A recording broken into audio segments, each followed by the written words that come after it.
It's all the way life. It's all the way live. Dum, dum. Dum, dum, dum. It's all the... There she is. Oh my God. She just broke into her happy dance. That's Kamila Tan. I'm Jason DeBiz. This is episode 267 of the Option Podcast. Buckle up, people. The episode starts right now.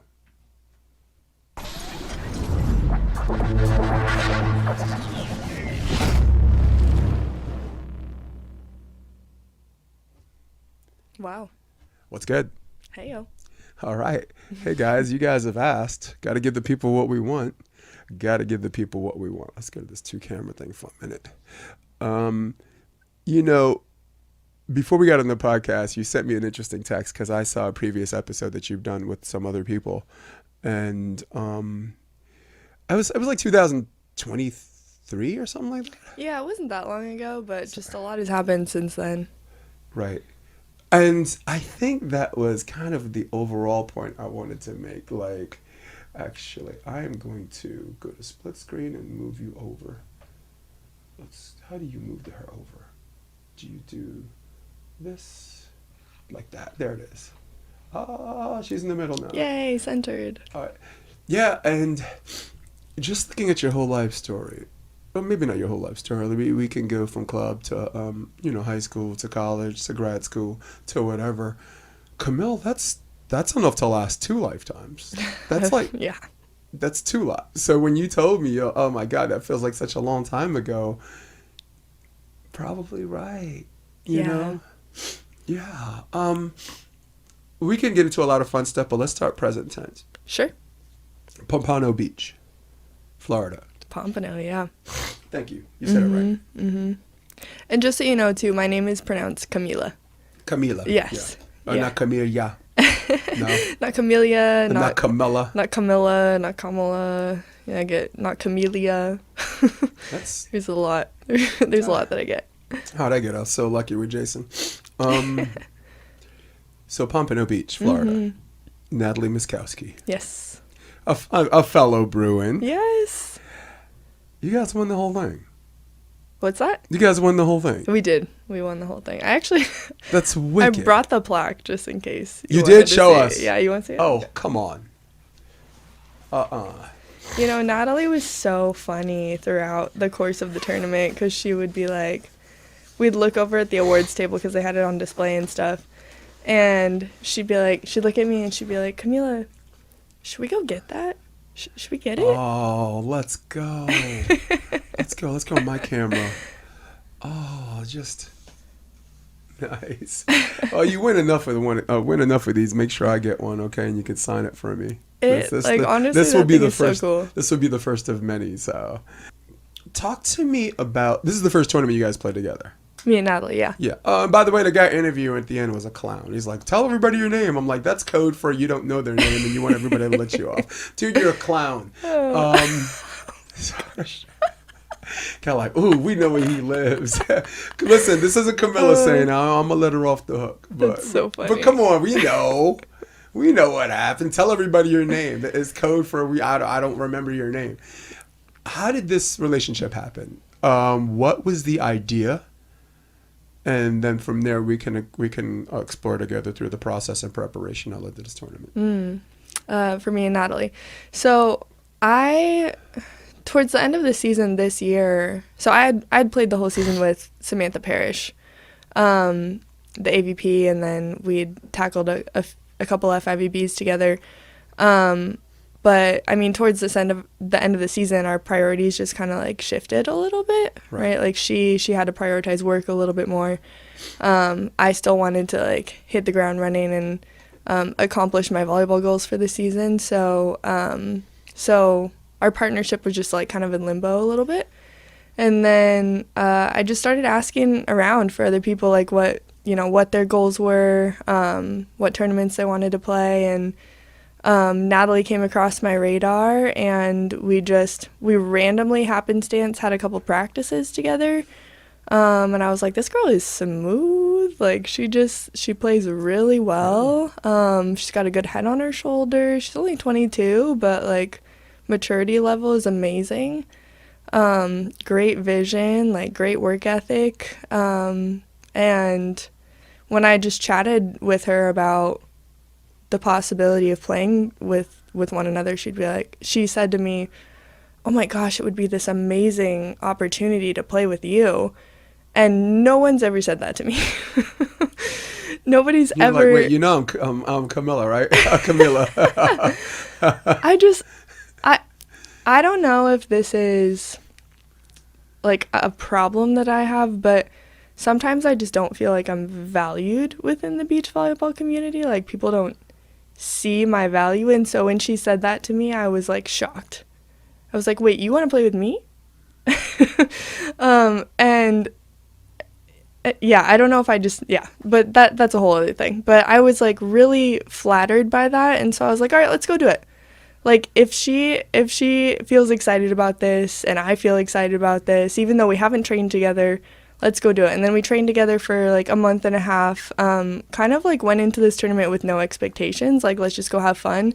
Okay. And then we got really hungry.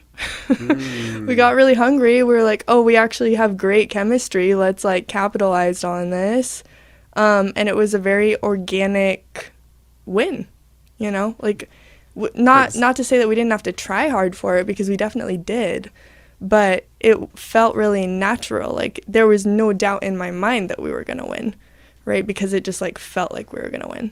So I like that. And and by the way, when Natalie says something like it'd be an honor to play with you, she's not into the business of selling wolf tickets. Like, she means that. She's not going to say something she doesn't mean.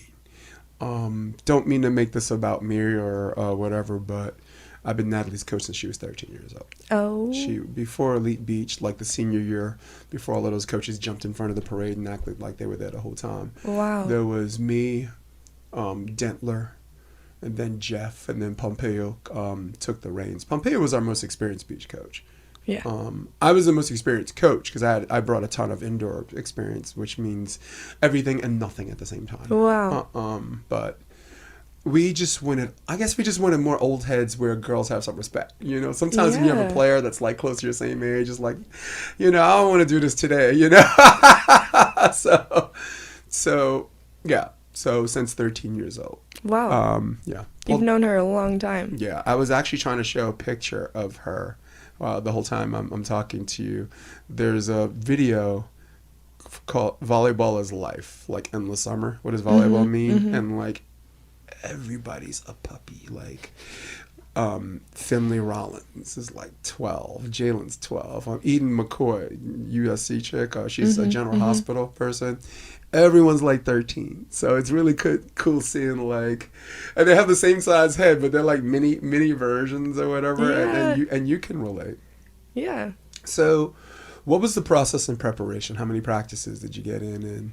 And was it one of those things that you were scouting out and examining teams as you go, as you continue to chop down these international trees? Oh, chop down the international trees. I like that. Okay, so what I loved about Natalie from the get-go in competition is how serious she took it. And actually, we had this conversation that because we were both trained at UCLA, we had a similar way of warming up and thinking about scouting. Isn't that great? Yeah, and like the way that we would set each other from off the net, or like just our strategy, how we would think about wind. Right? It was like very easy to get on the same page about stuff. Whereas, you know, some other players that haven't been trained at UCLA, it was just like, it required more conversation. It required more reasoning, because people have been trained in different ways. And like, Natalie and I were trained in very similar ways. So that was a strategic component of our partnership together that like felt very seamless, and something that I was really appreciative of. While we were going through the tournament. And then we watched film together, we exchanged notes, and then in terms of preparation, before the tournament itself, we were practicing together probably like 3 or 4 times a week. Cool. Yeah. For a month and a half. Oh my gosh, sweet baby. She looked like a little puppy. I'll show it on the edit or whatever. I don't even know if it... You talked a little bit about um, other people thinking of your what you're worth versus what you know, what you think or know about what you're worth. That's a Kind of a big thing to start with. it's a huge obstacle. Yeah. I it mean, is. we can start a lot of places. Like we could start with the vaccine injury. We could start with the anorexia. We you know, I mean, you've done everything except, you know, fly to Wakanda and steal vibranium. Okay. I would love some vibranium. Are you kidding me? Yes. That would be pretty cool. Why was she up there the whole time? I can jump really high now all of a sudden. Man, you would probably play in the Olympics for them. You guys don't have a volleyball player. I'm going to Wakanda. How can I get citizenship there? It's how. What are some of the things where where you feel like you do have to evaluate and take other people's opinion, and where do you draw the line? And sometimes just say forget about it. I can't. You know, right? There's three kinds of categories of people. There are people that don't know you, but as they get to know you, they see who you are, and then they're like, okay, I appreciate that, right? Mm-hmm. There are people who, no matter what you do, the haters gonna hate, right? Like if you walked on water, they'll be like, it's because you can't swim. Mm-hmm. Wow. And the third one is, you know, like someone has an eye for talent. I see this in you. I believe you all the way. Prove me right. Mm-hmm. You know, so where do you? And this is a difficult question. It's a loaded question. It's almost not fair. Where do you take it with a grain of salt, and where do you just say, "Hey, forget about this"? I mean, that's a super loaded question.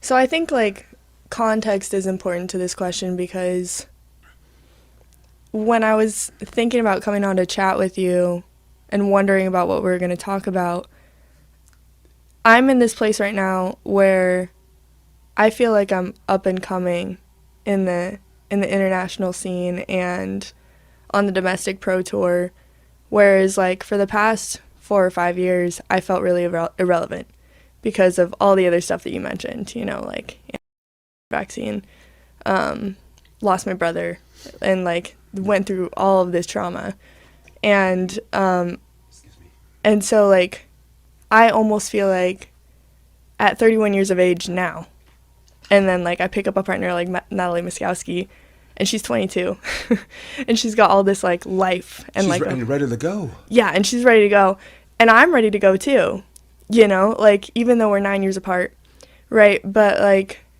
I'm in this place where mentally I'm grappling with like, okay, I'm stepping back into the professional realm where I feel like my potential is still untapped, and I'm still like I'm still getting there. Like I want to compete more. I want to reach my peak, and I know I haven't peaked yet, but like my time is limited. And so like how do I showcase my value within this like shorter amount of time? Like I'm not 22 anymore.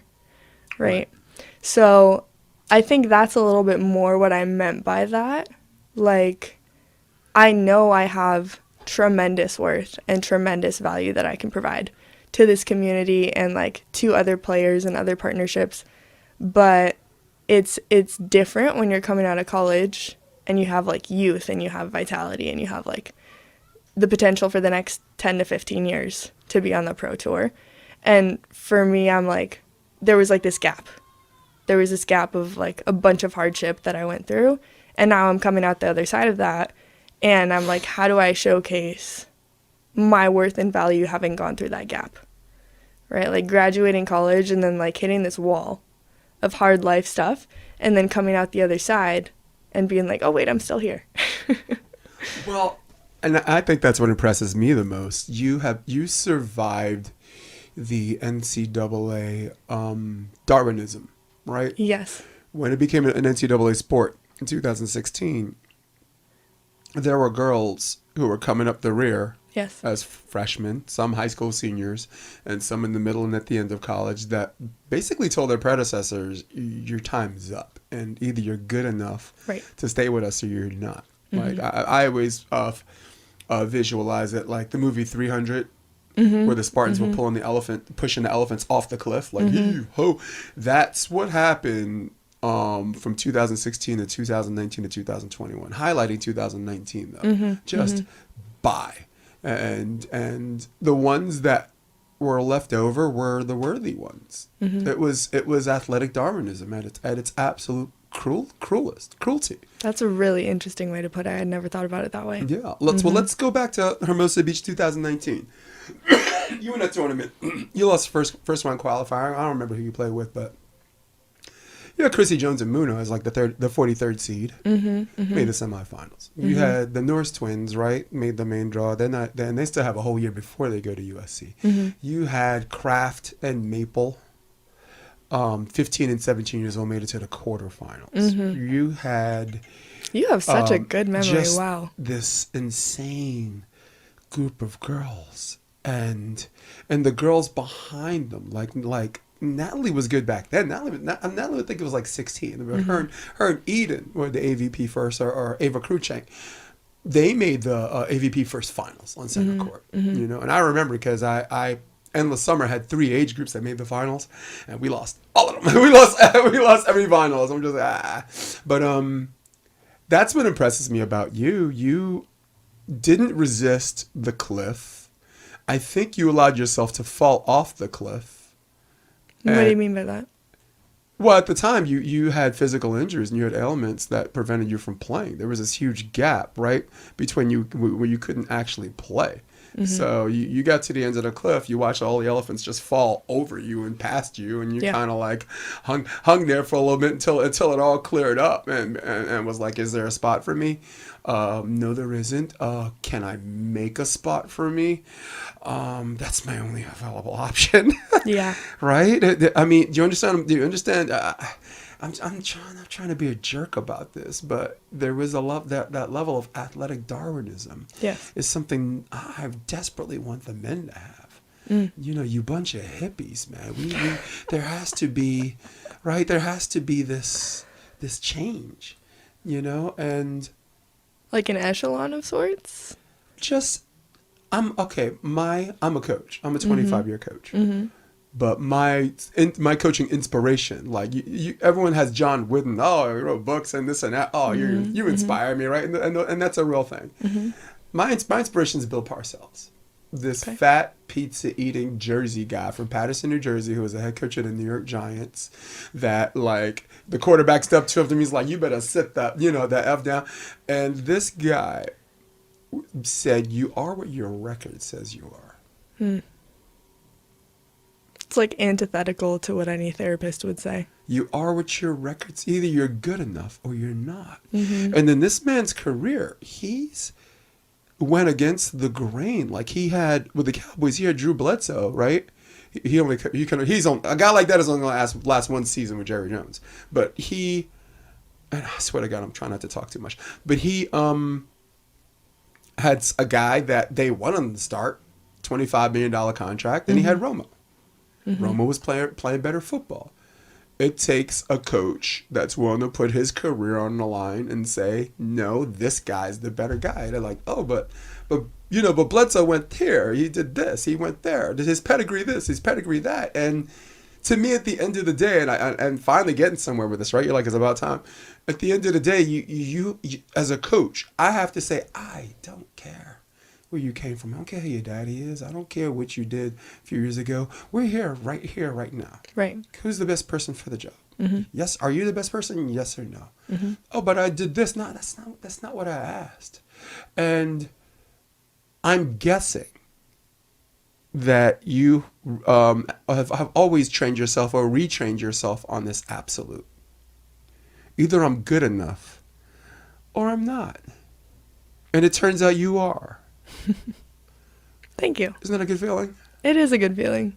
Yeah. I think winning this tournament really solidified that for me.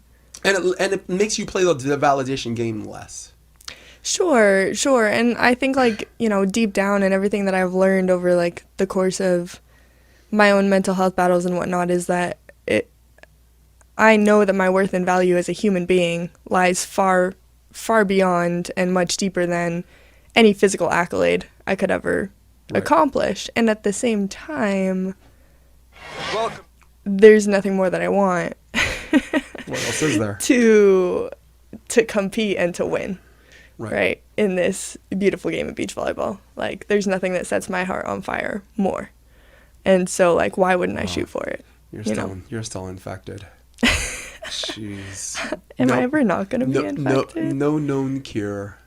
There's no vaccine for this. There's No. no medication for this. I don't want there to be. I think at some point you're gonna want there to be, Sure. because there's gonna be a point in your life where you realize this can't save you, right? I don't expect it to save me, though. Then you're ahead of the game. Uh-huh. You're ahead of the game. I actually had Savvy on the podcast. We were talking about that. Oh, yeah. And I was like, at the end of the day, you win this tournament, you win that tournament, and when it's over, it's on to the next one, on to the next. But there's gonna come a time where that's gonna go away. Mm-hmm. And what do you have?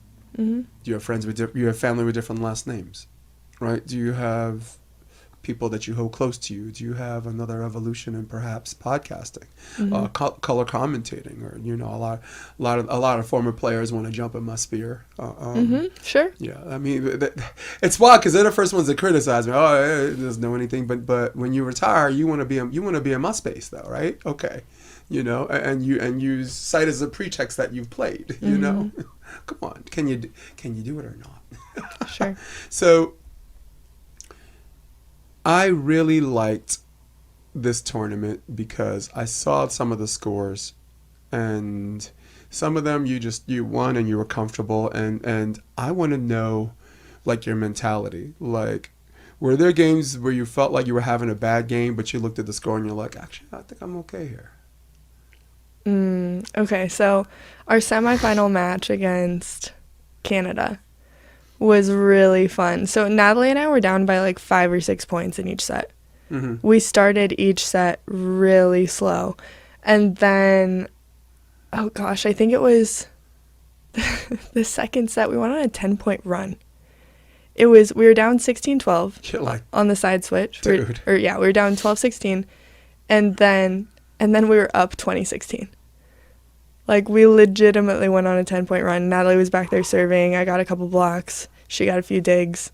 Like, it was insane. And that's rare, It's rare to go on a 10-point run. No, at that level. At the international level. No. Yeah, so and the energy just was like, we're going to find a way.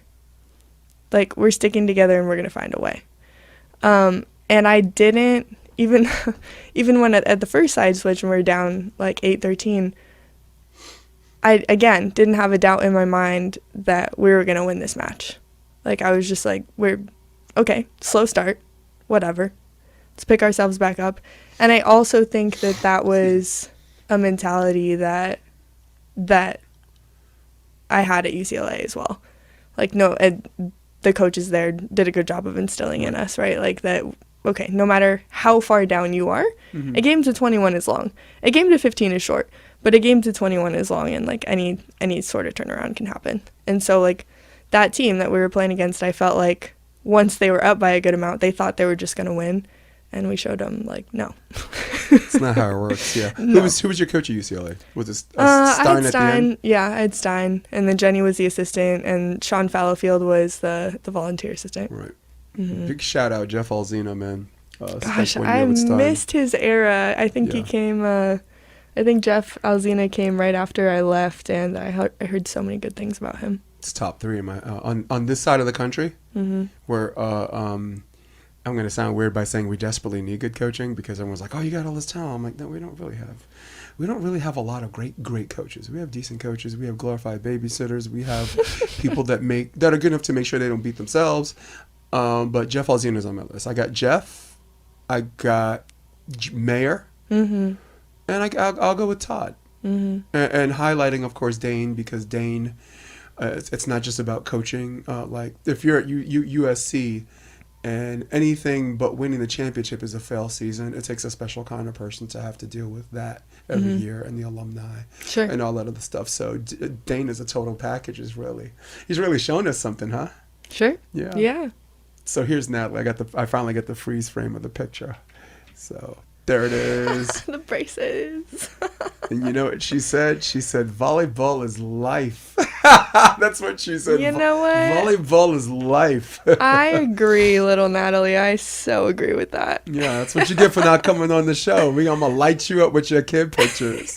That's right. Has she not agreed to come on yet?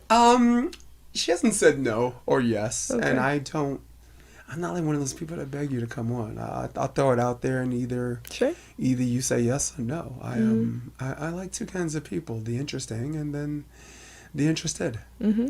Right? Why'd you want me on?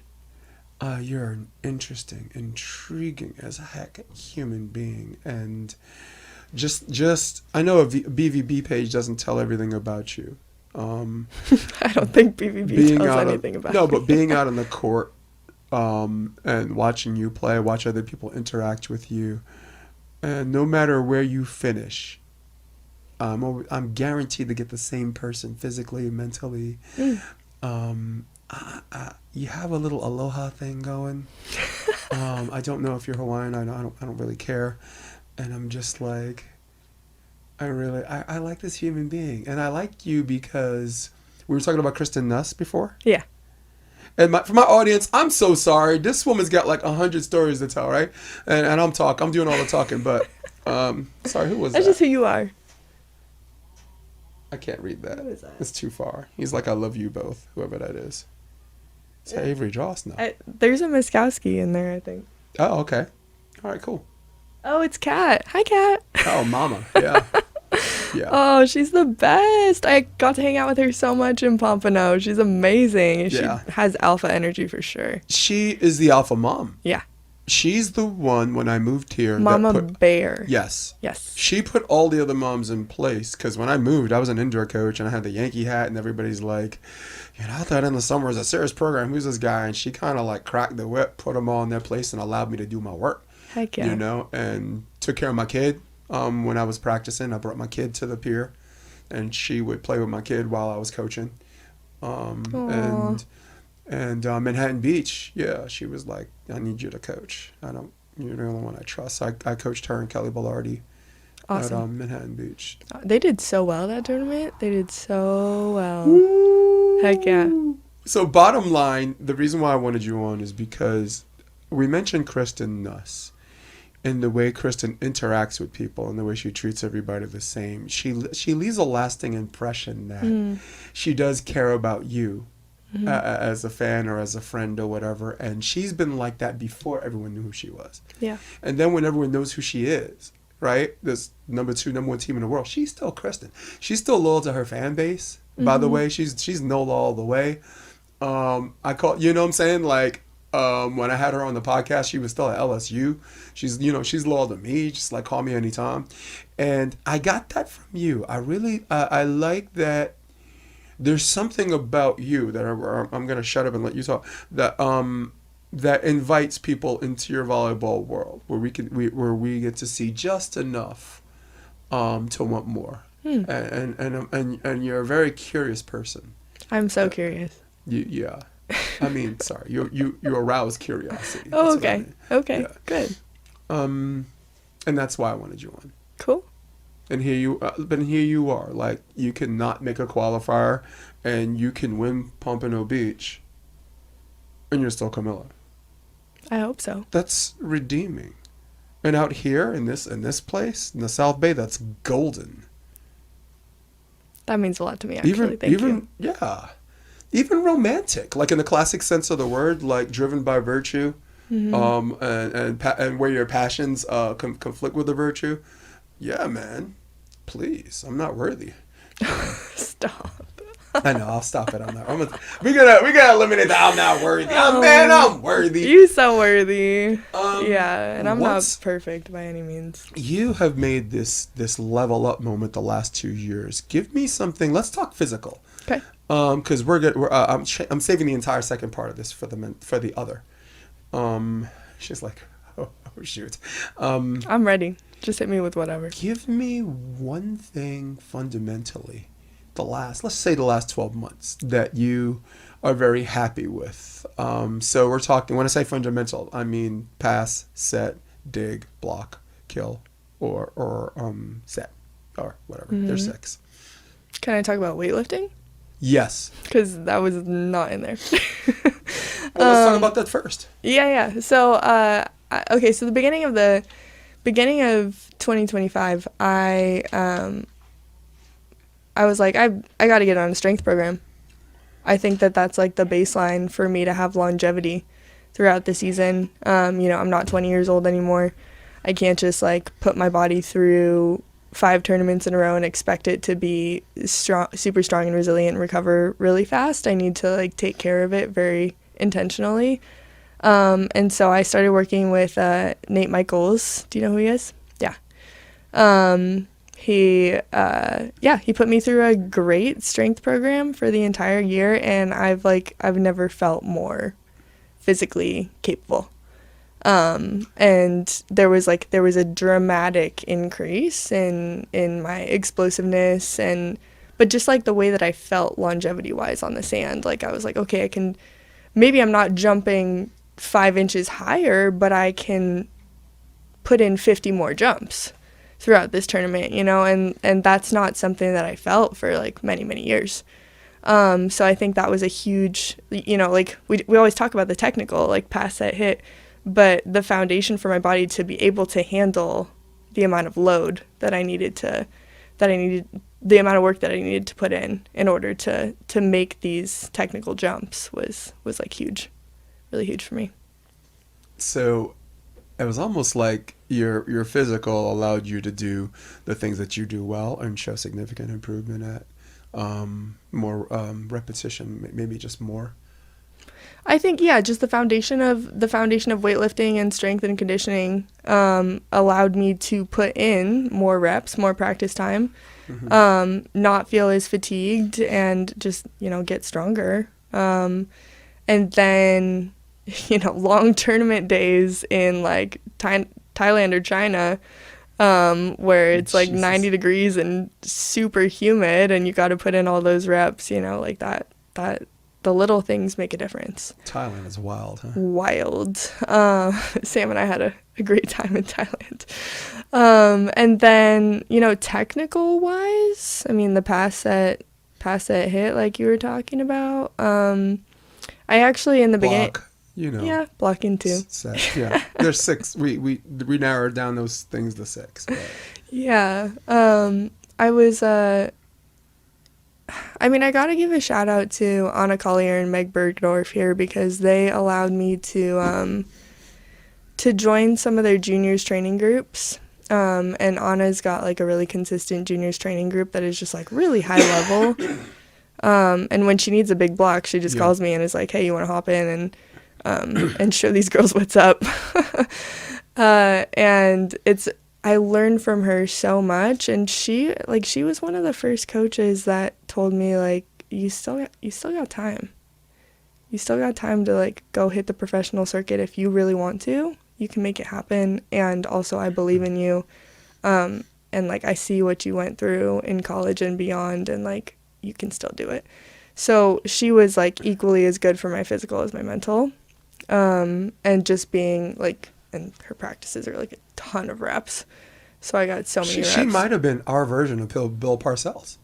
Maybe. I mean, you're not going to have a whole lot of positive reinforcement in a career on a random day. I'm just going to be real, Yeah. And I'm not saying we're close friends or fishing buddies, but the eye contact, the real recognize real, because I'm like that too. I appreciate that about her, And she was right about you. Like, listen, volleyball, I guess athletics, but we're talking about volleyball, is about developing an IQ where you figure out things and that allow you to play better, but at the same time still have a body to do something about it. Yes. Right? There are people that are 10 years older than you. It's like, oh my God, if I knew then what I knew now. You're going to hear that a lot. And it sounds like they're full of it, but they're really not. It's about knowing this how, and then, man, and she was right. 31, you said? Yeah, I'm 31. 31 is not, I mean, 31 might have been old, like, what, 1979? We as human beings are slowly evolving where we're becoming resistant or nearly immune to old age. We are certainly lengthening our longevity. Yeah, absolutely. Yes. I mean, I am inspired the heck out of, or I am so inspired by Gina Urango, and I think Another one that survived the Spartan cliff pushing.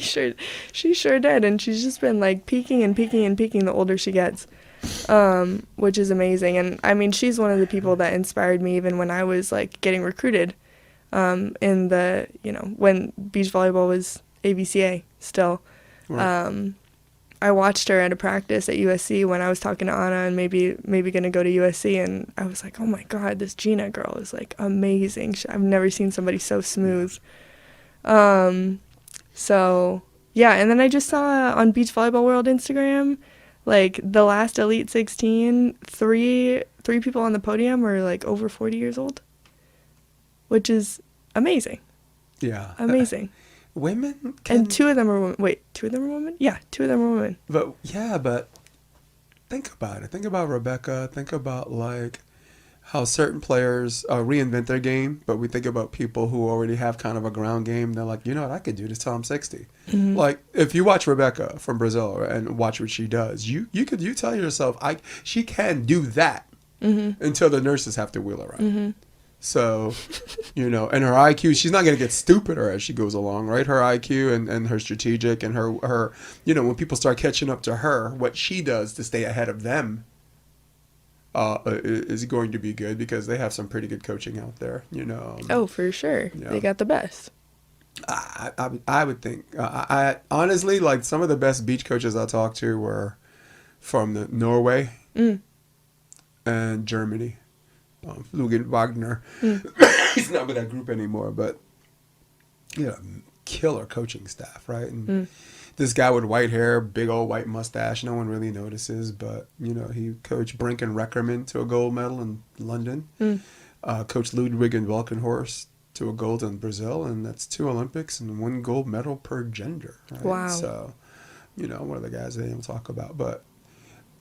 Listen, we love our Brazilian brothers, and we're glad to have so many of them roaming around California. Me and you, we could take a ride in the Strand right now. I guarantee we'll see Arturo out there, right? Yeah, or Dan. Or Dan. Yeah. Yep. Yeah. Coach Dan. I miss seeing Pompilio right next to Arthur there. I like him a lot. Mm-hmm. And I think the value that Brazilian coaches bring is if English is not your first language, you have to consolidate your level of coaching into a way that means something. I remember Pompeo coaching Theo and Trevor. And, I'm always listening in. I'm nosy like that. And he just said, good serves makes good defense. Yes. I wholeheartedly agree. I said, man, that would have took me 2 paragraphs. That would have taken me 2 paragraphs. That this man just did in 5 words. Yeah. I have a list of things, but I'm just having way too much fun. I was reading about some of your medical choices on the way you implement Western medicine and Eastern medicine. And I really admire that you just take these things and you're like, this works for me and I should do it again. And I think other people should do it. I've listened to previous podcasts, and I love it. Yeah. I love it. Yeah. I love that you don't just follow one way to do it. Because following one way without questioning is not science. That's religion. Right? It's just so. But I'd like you to take me through some of this. Now we're going to jump way back in time. And we're going to jump to... We're going to cover the COVID thing in a minute, too, because I actually got injured, too. So. Did you? Yeah. I'm sorry to hear. Still. We'll talk more about that off the whatever, but we'll do just enough to off YouTube because COVID vaccines are safe and effective, and if you haven't had your 5th booster, you should burn in hell. Gotcha covered, YouTube. I was like, so the anorexia, yes. one of the things that you've been very, very open about. Yes. And I really appreciate, because people who go through similar things or that exact thing don't feel like they're alone or feel like you know, like they're just weak, or you know, they should go live in a log cabin for the rest of their life, you know. I'm sure you've probably seen a ton of it as a coach. Yeah, Mm-hmm. I have. Yeah, but I honestly, I'm on one of those if I knew then what I knew now, because it took me years to like actually learn how to coach women right. Right. You know, women are driven more by sisterhood, and the number one rule for me, and we'll jump into the anorexia thing.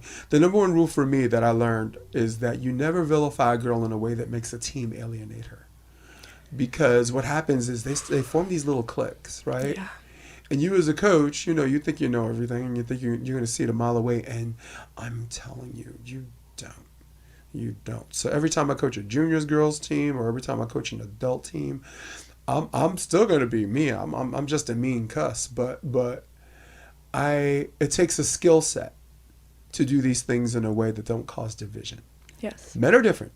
Men, I could kick a kid in the butt. He looks for the lead of the follow. We're on our way. Mm-hmm. But yeah, I'm always like, hey, don't do that. That's your sister. Mm-hmm. Don't do that to your sister, you know, who's going to be out there digging balls for you and blocking for you. And I can't believe the reversal. Yeah. Look, I will land by saying this. There's something to be said about a team that does everything you ask and they still suck. Then if that happens, you have to self-examine. And that happened, and now I'm like, I believe, I have this inherent belief that I'm among the best of the best. Either that, or I just happen to be the right place at the right time 100 times in a row. But let's talk about anorexia. The infancy stages of it. Is it something that you didn't self-diagnose because you thought everyone had to do that? Not exactly. The infancy stages of it,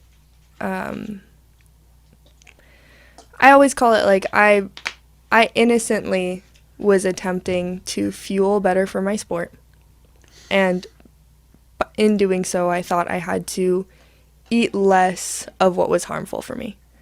Right? So what I deemed harmful, what I deemed bad for me, based on what society was telling me, based on what I knew to be quote unquote true about nutrition, looking back, I was so uneducated about nutrition that I just didn't know what to do. It's because the people providing it were uneducated.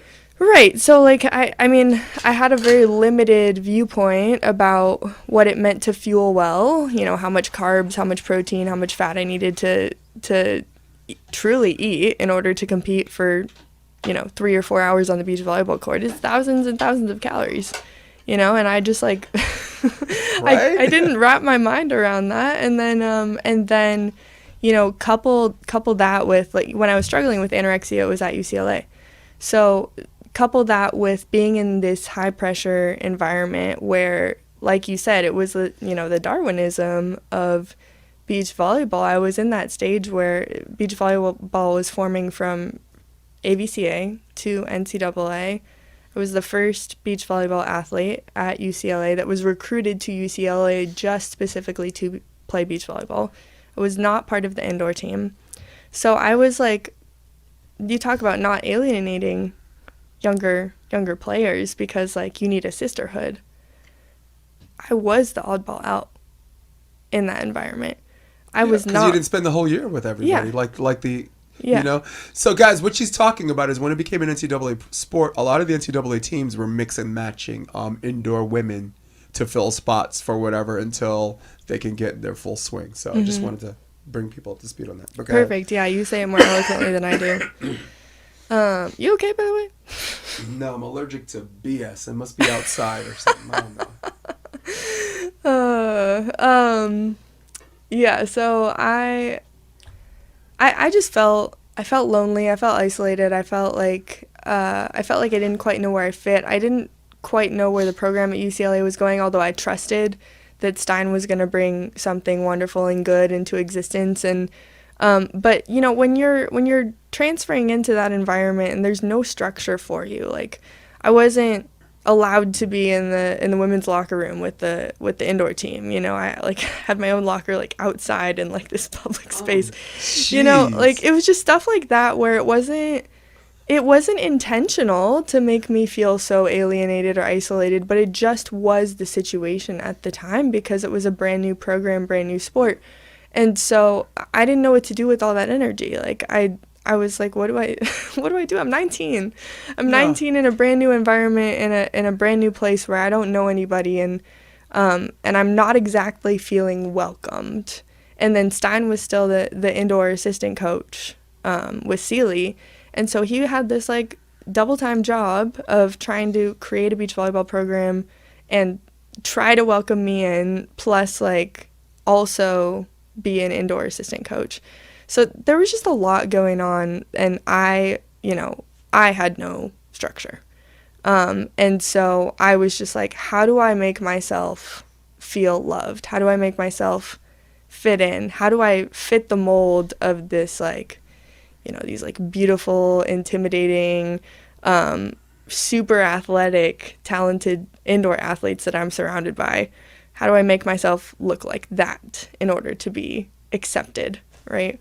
I think that was the general feeling that I had at the time. And so like the eating disorder was just a way for me to try to fit in during that time. Isn't it wild because with some people, that goes the other way. The eating disorder is the other way. They're just like, they're swallowing a lot of aggression with a lot of food. Mm-hmm. So yours was cutting down and I don't know, maybe fitting a physical prototype of what everybody of volleyball players are supposed to look like, and then from that point nursing it, right? Mm-hmm. Mm-hmm. And then protecting that prototype because I got a bunch of positive reinforcement.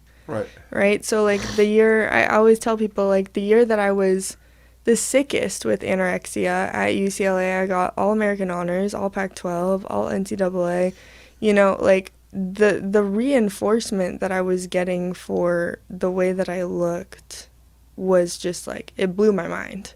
So of course I was gonna continue it because there was no reason for me to stop. Mm-hmm. Right. But yeah. Yeah, because you're like, if it ain't broke, don't fix it. Right. Like, you're doing everything right. Right. Like, that was the message that I was getting from the outside. When in fact, like, I had lost my period. I was super unhealthy in my mindset. I was super anxious and depressed. I was flagged by the university for anorexia, so I had to, meet with a dietitian, and I was required to meet with a therapist as well. So like they did their due diligence in trying to care for me, but at the same time I was still sort of allowed to perpetuate what I was doing. Like I was still able to. Is it something you didn't see coming because you thought this is the way everybody else was eating? I saw certain girls on the team eat that way. Mm-hmm. Yeah. There was always body image talk. Like, oh, I look so skinny. Oh my gosh, like this outfit makes me look thin. Like, and I don't know. I just didn't focus on that when I was a kid. Just like my wife, dude. I don't know if it's LA. Like, there's a lot of that. Yeah, there's a lot of that in LA. So like, I came from San Diego, and San Diego was like more chill. And New York too. New York, we're about pretty faces. Like, if you have to take off your clothes to look good, then you need to self-examine. Interesting. Yeah. Wow. Think about it. Like some of these people, like they got knockout bodies, but you see they go to a birthday party and they're wearing clothes. It's like, wait, I think that's her. Wow. I'm not saying she got like a pit bull face, but I'm saying like the sun takes it to a lot of the girls face wise age faster out here. Oh yeah. Sure. Yeah. But so yeah, that's just weird. So they had similar diets, but I mean, there were plenty of athletes that ate fine and healthy, and and did what they needed to do, and were very intuitive in what they needed to consume in order to perform well. That's better. Okay. Okay, good. But there were certainly moments where I would see you know, like a girl not eat breakfast and be like, oh, I don't want to eat breakfast because I don't want to feel weighed down. Or somebody had lost weight and the other girls would be like, oh my gosh, you look so skinny, you look so good, what did you do? And she'd be like, well, I just haven't eaten for like 2 weeks. And so, you know, there was that talk that I just picked up on. And so it's just those subliminal messages that maybe there's nothing completely overt that you're observing, but it's just some subliminal messaging that's sort of like cultural or socially acceptable, right? And if it's not addressed, you know, if it's not like outwardly addressed by a coaching staff or nutritional program or whatever, it just becomes The norm. the norm. Yeah. Right. Yeah. Yeah, dude, that's like skinny girls. That's like my wife, dude. She's like one of these girls like to do like 3 sit-ups. I was like, oh, look at my 12-pack, you know. She's definitely one of those girls where like the other girls get together and they're like, we hate her. That's dope. I mean, you met her before the podcast. She's gorgeous. She has yeah, I don't do anything less than what I got. She's just amazing. Listen, once you've had steak. Mm-hmm. Liver is always gonna taste like liver. Mm-hmm. I got steak. Good for you. Steak, and not just that. Like the body, the mind, the conversation, the rigorous disagreements. Like the whole package is just there. You know, like you ever see some of these couples where it makes sense. Like you see Kalinsky and Kelly, right? And you're like, that makes sense. Right, Totally. You know, the like-minded personalities, but then you see some of these volleyball couples is like, what do you do? What do you talk about? You know? I'm being nice. I ain't naming names on that one, okay? Yeah, I'm gonna keep my mouth shut as well. But Kelly and I were like that in the beginning. Mm. She's the finance girl. She went to Harvard, Mm-hmm. 2-sport athlete, tennis and volleyball, 2 state championships. You know, Very impressive. yeah, and here I am. I'm a dork from Brooklyn who studied theater, who just want to look like Kaniki from Greece, right? Ex-military. It's like, how did that happen? So, just a break from the anorexia monotony, if you will. That's fair. Sorry to be monotonous. I don't think you are. I think I just made that up as we went along. You know, this is what happens when you're alive. It's like Indiana Jones. What do you do then? I don't know. I'm just making this up as we go along. What was the end game? What was the, all right, you have this, now you realize this, and now this is dangerous, and now they have, you know, professionals helping you with this. Mm-hmm. How did you get through it? Was it the acceptance that this particular body type wasn't necessarily for you or everybody? You know, like there are some people that, like, I'm looking at where your hips are. I'm like, there's no way this girl could ever weigh like 120. You know? Yeah. But you know, it's like where your hips are and where your shoulders are. Right. You're not built for that. No. You know, like, I don't have a naturally very thin frame. And some of the athletes out here do. Like, you look at Alex Kleiman, right, for example, and she has like a very thin frame, very naturally. Carrie Walsh, right? Sarah Pavin, yeah. Yeah. And like that's essentially when I was anorexic, that's like how I looked. Right. Right, but that wasn't healthy for my body, not in the slightest. Right. You also lost a lot of muscle too, I'm sure. I lost a ton of muscle. Yeah. I lost a ton of muscle. And I don't know if you watched any of the games in Pompano, but I can hit the crap out of the ball now. I couldn't hit like that. You have a very heavy swing. Thank you. I like that. And I hope you can do that like 300 times and it's a normal day. And that's Pretty why I think much. you are right now. I mean, that's how I like to play. Sure. Tell your trainer's name again. Say your trainer's name again. Nathan Michaels. Nathan, Yes. we gotta shout you, my friend. You know. Yep. Yeah, I know he's helped me a ton. But shoot, what was it? Oh yeah. So what was the end game? I mean, I was stuck in that for 4.5 years. And what pulled me out of it was like, if I didn't change, I would die. You know, anorexia, specifically has the highest death rate of any mental illness behind opioid addiction. Because nobody comes back from it. Right. Well, it's so hard to come back from it. It is Not hard. nobody, but sorry. Yeah. Yeah, it's hard to come back from. Yes, and also when you're restricting your body, when you're starving yourself, your internal organs start to fail. So like there's, I mean, with alcoholism, you're like your liver can sustain so much before it fails. Right. Right, but like with anorexia, all of your organs are dying. Right? So like people don't understand when you see an athlete out there like losing weight, people don't understand that like they're dying inside, right? Like and when we don't say something as a community, when we don't like offer that person help, or when we're praising that person for shrinking themselves, like that's not good.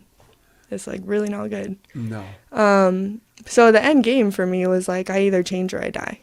Like that's the point that I got to, where my heart was beating so slow. You had a slow resting heart rate, Yeah. right? Like ridiculous, like 35.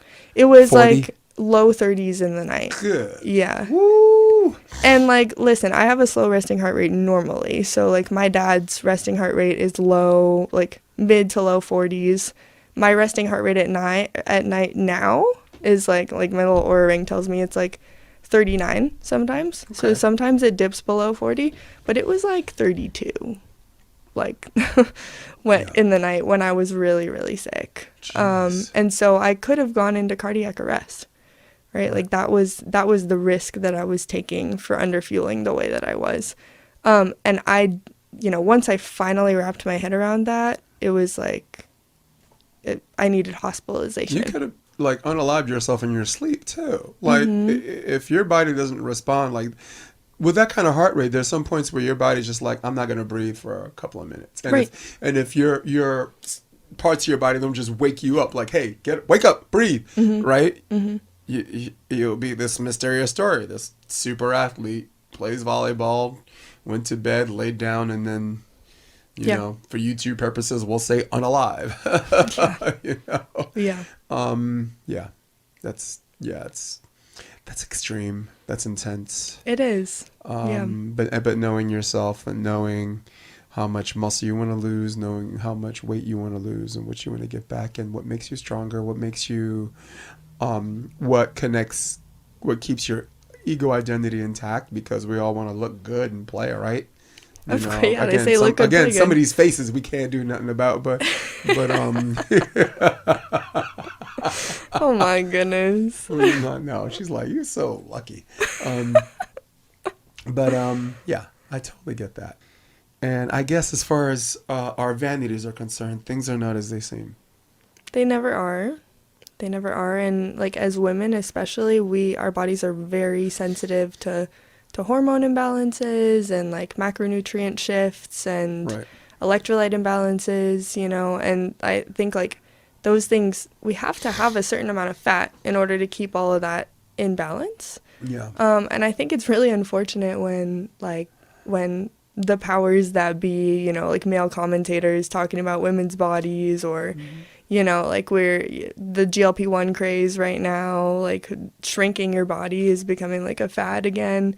And it's just, for the majority of the population, that is not healthy. There are certain indications where like it could be helpful for certain populations of people, but like, I don't know, like I think that there could be a lot more acceptance for how everybody is naturally built, instead of trying to achieve a certain aesthetic all the time. And there's also the challenge of nobody feels sorry for someone who's too skinny. Right? I mean, to quote Chris Rock, he's like, he said, fat people could tease skinny people all they want. You anorexic, bulimic, whatever. I hope you choke on a crouton, right? Oh, man. It's like, but skinny people can't tease fat people. That's just mean. So, yeah, but that's a real thing too. It's like, wow. So this Queen Puke-a-Lot can't hold down a meal. Boo hoo. So there is significantly less sympathy for someone who's not eating enough than for someone who's eating too much. But there's certainly societal prejudices that go one way. You're losing an eye trying to figure out that one. She went. Well, I'm a therapist, Jason. I gotta be careful about what I say. Let's talk about therapists. Let's talk about your occupation a little bit. These things that happen to your life, you also got vaccine injured by, I presume one of the first two, from what I was listening. Yeah, it was the first one. Oh, well, no, sorry, the second one. We're on our way to talking about what drove you to that occupation, but I wanted to talk about the COVID thing a little bit. Was it hard to diagnose because the symptoms were so general? Right? Like some of the symptoms are fogginess, right? The lack of will to want to exercise. I'm like, no, she's just being lazy. That's just called being a teenager or this or that, right? I mean, look, as far as Big Pharma is concerned, you can make up any symptom, right? I could be like, so Kamila, did you go to bed last night and wake up the next day? Yeah, that happened. I did do those things, Jason. Guess what? Got the drug for you. Right? Some of the symptoms are going to sleep at night, waking up in the morning, having breakfast, a big smile on her, an occasional smile, like reading difficult literature, caring about her fellow man, even sharing, right? Just, you can make up anything that triggers someone to be like, I don't have this, or I do have this. So all kidding aside now, was it tough to diagnose because, one, there was a political dynamic that in the history of our time where we were white knighting and fighting for Big Pharma. Like 10 years ago. I'm just going to be real. Fuck it. I'm going to be real. All right. And I just said a curse. If I told you 10 years ago, well, let's just say 2016, that we were going to have some kind of pandemic, right? And Big Pharma, Pfizer, whatever, these companies that have historically been sued for fast tracking drugs, for doing things that they knew would hurt people, that have an excellent risk management program. Risk management meaning that, hey, you know what? We're going to make $33 billion from this. The class action suit's going to be like $100 million. Okay, we're good. But if I told you those people were going to be our savior, and those are the people that everyone was going to unfriend you and fight you over, you would have said I was crazy. But that's what happened the last 5 years. We went to that realm. So my question is, and I don't mean to shape this for you, you're a smart girl, you can answer by yourself. Was there this dynamic where people just kept telling you what's all in your mind? Oh, yeah. I mean, so when I look back on this whole scenario, there was a lot of things that were happening for me that put my nervous system and put my body in a vulnerable position. And that one of those main things that was happening in my life was that my brother was dying of brain cancer at the same time that I was experiencing these symptoms from the COVID vaccine. So I got told by many providers, oh, you just must be so stressed. You must be stressed, you must be grieving, your nervous system must be stressed by all the trauma of what you're going through. And while that is also true, I also felt incredibly dismissed in providers telling me that my symptoms weren't real, right? And now it's really interesting because, like, with all my clinical training as a psychotherapist, I actually help treat people with chronic conditions like the one I experienced as a result of the COVID vaccine, to rewire their nervous system, retrain their nervous system to bring it back into equilibrium and bring it back into safety so that those symptoms that they experience don't just keep perpetuating themselves, right? Like from what I understand now, basically what I experienced from the vaccine was the same thing as long COVID, right? Like there was there was a catalyst, an illness, either an illness or a vaccine, that caused the nervous system so much dysregulation, and the immune system as well, that these symptoms got perpetuated.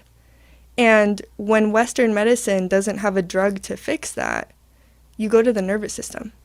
You go to like rewiring your patterns of thinking and your patterns of feeling in order to bring it back into equilibrium and safety. So like that's what I learned over the course of 2.5 years of going to doctor's appointments, being told I was crazy, trying all these different alternative treatments where, a couple of them helped, most of them didn't, right? And then I focused on nervous system regulation and all my symptoms went away. And I was like, oh, that's weird.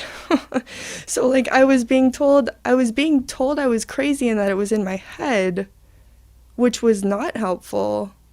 But there was some tiny element of truth to that in the sense that the grief, the trauma, the fear of the pandemic itself was all playing a role in how my body experienced this Right. medical intervention.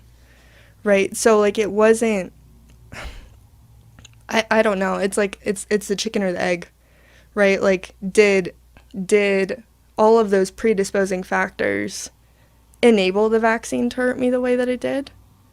I don't know. Would my body have like responded differently? Maybe, right?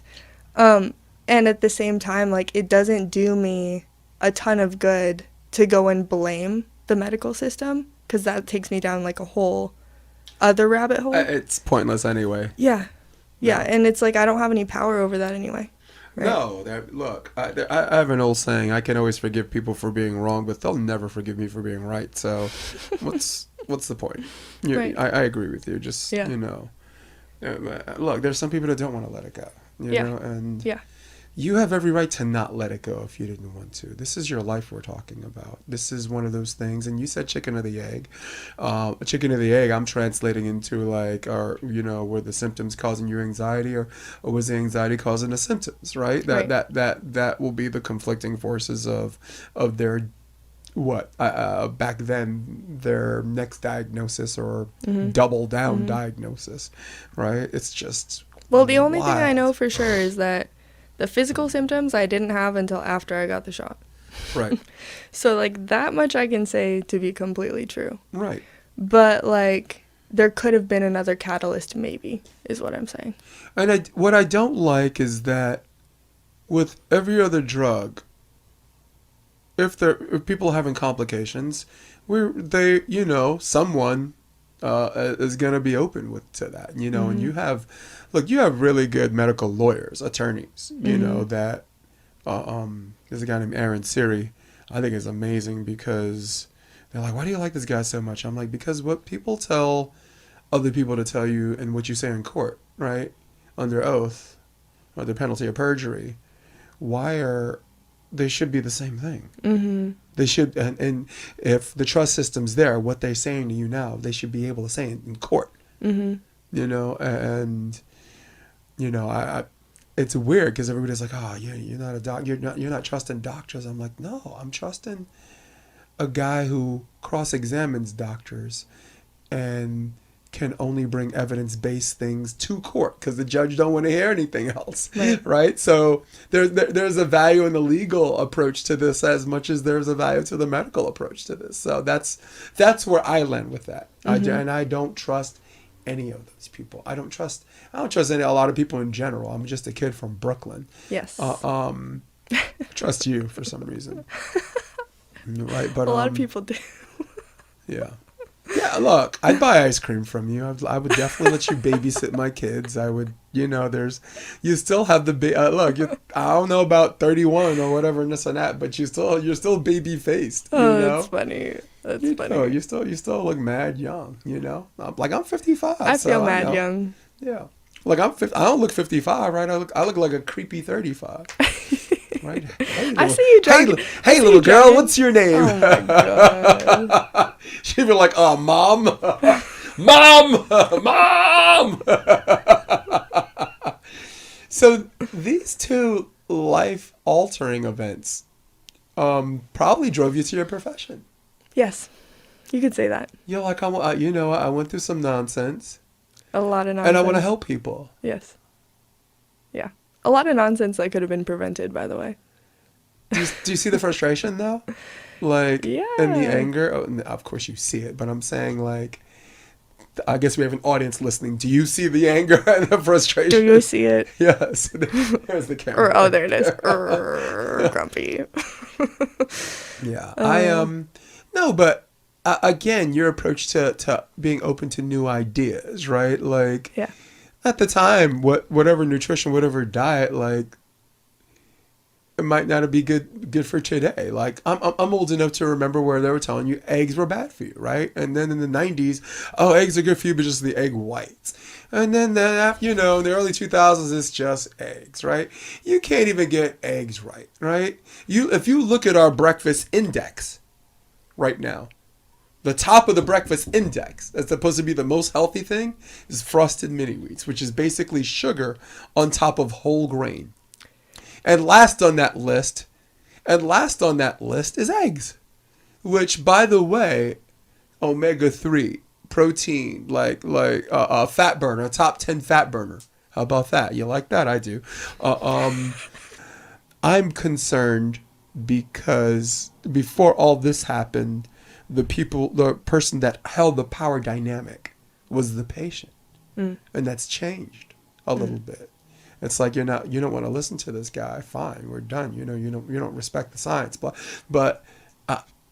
what happened? 10 years ago, like if you had an infection in your leg and the first doctor wants to amputate it, you might go get something called a second opinion. Yeah. You're not gonna be like, I respect this guy. Just chop right here. We'll just draw, Sharpie, right. Chop right there, right? Right. And you like to be in a wheelchair for the rest of your life because can't get your leg back. So I'm not trying to make you mad. Oh my God. I ain't trying to make you mad, dude.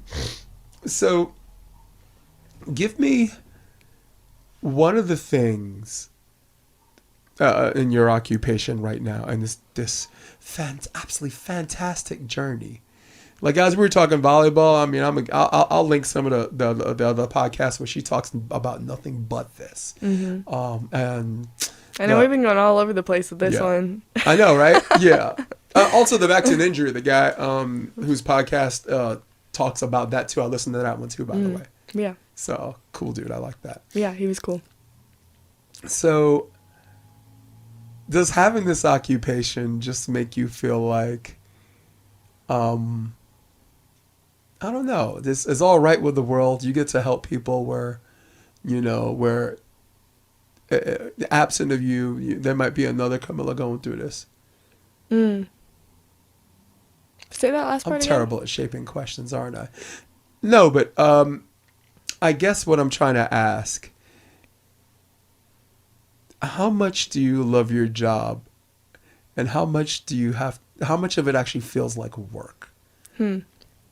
There is a sense of satisfaction. You come home, you're doing good things. Totally. Look, as a volleyball coach, I'm changing young minds. I'm shaping young lives. Mm-hmm. There might be a discovery at practice where I come home and I feel good about myself because I just made someone that closer to just being a real man or a good man or a good woman. Right. So talk to me about just how much of it feels like work. Yeah.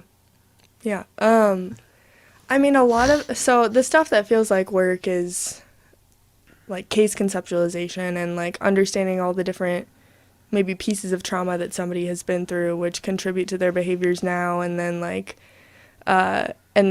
sometimes, networking with other providers that and also dealing with parents. Yeah. Dealing with parents is a really, really difficult thing when I'm working with a kid sometimes, because then you have to navigate the complex family dynamics within the home, right? Of which you have no control over. So there are aspects that feel like a lot of work, but the piece that you're talking about, where like, oh, I can come home and say, I actually changed that person's life, or like the thing that I said that really hit with them in session, they're gonna take that home and they're gonna change their own life, right? Like I should never say I changed someone's life, but oops, sorry, little microphone. It's okay. But and then to to hopefully, be able to guide somebody in a way in which like they can examine their own morals and values and hopefully they're becoming a better person too, you know, like that's really beautiful. To be able to, you know, sit down with a client who's in their teenage years and dealing with body image issues and essentially be able to like maybe prevent them from developing a life-threatening eating disorder, like that's huge to me. You know, that's like potentially life-saving stuff. Right. And there's nothing that can replace that feeling for sure. And I think like one of the things that you said at the beginning of the podcast is like, no matter whether I'm winning or losing on the court, or no matter whether I'm going to see you on the Strand or like on the beach or like in Trader Joe's or whatever, I'm going to treat you like the same person, and I'm going to try to treat you with like love and care and respect. And that's one of the biggest things I've learned from like training to be a therapist, is that like everybody, no matter what they've been through, no matter how they're acting, deserves love and care and respect. And that's also just a value that my parents raised me with, you know, that I have carried with me through my whole life, that like you never know what somebody's going through. And so just like give them a smile, give them a hug, for God's sakes. Something. I'm actually glad I asked that question, because I had to shape it in a way that you have to speak from it from an emotional perspective, but at the same time not too self-serving. So that was great. That was answered perfectly. You know. Thank you. Something else that I said before the podcast started was, just because you see where someone stands doesn't mean you know how they got there. Yeah. You know. Right. Just chill. This person might need a hug. This person might need love. This person might need just scientific or medical help, or you know, something that in your wheelhouse that you feel like you do best. Yeah. So maybe they just need to understand themselves a little bit better. Yeah. Like that's okay. Man, I'm sorry about your brother. I remember listening to the podcast and you losing your brother to cancer. Yeah. A few years ago. You know. Yeah. Yeah. Thank you. Did that happen during COVID? That happened, and so he got diagnosed with brain cancer in 2020, and he died in 2022. Right. Yeah. Yeah, my stepfather passed away February 2020. Couldn't bury him. We were shut down. We were locked down. Wow. Yeah, and my real father I never met, and this absolute man's man. Who was an iron worker, who put on that uniform. He was a welder, put on that uniform every morning, and whether he wanted to do it or not do it, it was irrelevant, because to him that's what men do. Men do what we have to do, and just where you grew up in Flatbush Avenue, like some of these rough neighborhoods, if you don't have a father figure, you will find one on the street, right? And I could go another way, you know, with me, and just a real man's man. Just like everything I am as far as being a gentleman is concerned came from him. Everything I am as far as how to treat a lady is concerned is being raised by women, because he was the only guy. 3 sisters, 3 aunts. So yeah, but couldn't bury him. I was sad, you know. Couldn't. It's devastating. You know, it is. Yeah, but you know what? Your brother passed away, but in so many ways, he's living vicariously and spiritually through you right now. You know, you didn't ask for it, but you know what? You're carrying all of the good qualities about that young man at the time. I'm not trying to make you cry, I swear. No, you're good. I'm just trying to say that the people whose lives you impact professionally and personally, you leave a part of you with them, because they learn it, but also at the same time, you know, just be a good person. What's the last good book you read? She's like, I don't read, Jay. You think I read? Get out of here with that. Oh my God. Read. Real quick, turn around there. It's funny. When I listened to Kristen Ness's podcast on here, and you asked her that too, and she was like, "Oh, I don't read that much," but like the romantic novels really get me, and like I'm kind of in the same boat. Her too? Yeah. I have been reading like the A Court of Thorns and Roses series, and now I'm on like Fourth Wing, you know, like all the what my boyfriend calls fairy smut. novels, but like when I come home after a long day of therapy, sometimes I just need to bury my head in something that's like completely out of this realm, not having anything to do with this world, and I like to lose myself in the fantasy realm a little bit. There you go. That's your escapism. Mm-hmm. Yeah, or sometimes just watch trash TV. Oh, plenty of that, dude. Yeah. I'm watching The Lioness right now on Showtime. And it's not going where I want, but since I'm already neck deep in it, I owe it to myself to go a few more episodes. My wife loves Landman, so I've been watching that with her. I love TV series. I thrive on those, and I'm talking about my whole life. Like I like The Wire, I liked Band of Brothers, I liked Rome, I like Game of Thrones, right? I like those series, and because my major in college was theater performance, I look at it from multiple lenses. Like, is that an acting choice I would make? Yeah. Is that real? Was that believable? And then some of them just make me impatient. I'm like, I can't do this. And then some of them you're like, wow, the actors are busting their butt, but there's still something missing. Maybe it's the direction and the writing. There's a show called Prison Break. I thought the actors worked their behinds off, but there was just something missing that didn't attract the masses, right? There's a book behind you called Red Pill Revolution that just came in today. That came from some carnivore specialist. There's two. There's one in regards to like the COVID or whatever, and that's that red pill. That version is the nutrition mission. Yeah. What they believe is a species appropriate diet and the benefits of B12 and this and that. I actually did a carnivore diet for like a month. Energy shot through the roof. Lost 11 pounds. Wow. Just like the fogginess was gone. The clarity was gone.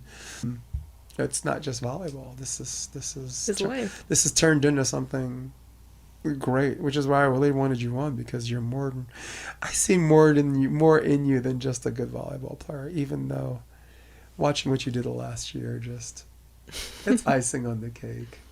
I'm so happy about it. I'm so proud of you. Thank you. I'm sound like your daddy, Thank you. No, that means the world to me. Yeah.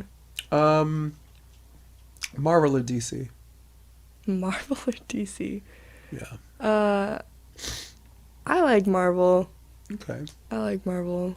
Harry Potter or Lord of the Rings? Oh my! You're gonna make me choose between those two. I made Kyle Friend choose, so you got to choose too. Oh my! Oh. I'm gonna tell you what you're gonna guess what Kyle Friend chose too. By the way. Oh, okay. Well, my boyfriend's gonna hate me for this, but Harry Potter. Okay. That's Kyle. He said Harry Potter. Yeah. Bourbon, vodka, or tequila? Do you even drink? I enjoy a good beverage. Okay. Yes. Probably tequila. Tequila. Yeah, I'm vodka. Tequila's for girls. Oh my God, Sorry. Do you know I said that at a restaurant, and the waitress was like, "Okay," and I'm like, "It is," and she's like, "Okay, whatever you say, right?" So 5 minutes later, you know what? I was kind of nervous to come on this podcast because I was like, "What is this man gonna say?" Yeah. He's I'm gonna be talking about some deep, deep stuff, and he's gonna like floor me. I tap danced around getting too deep, and maybe next time around we can. I can get that right. Yeah, I could. Sense that. I value you, and I was trying to be careful, but. Yeah, but that waitress, when I told her that, she had 5 shots, and I said, "Come here for a second."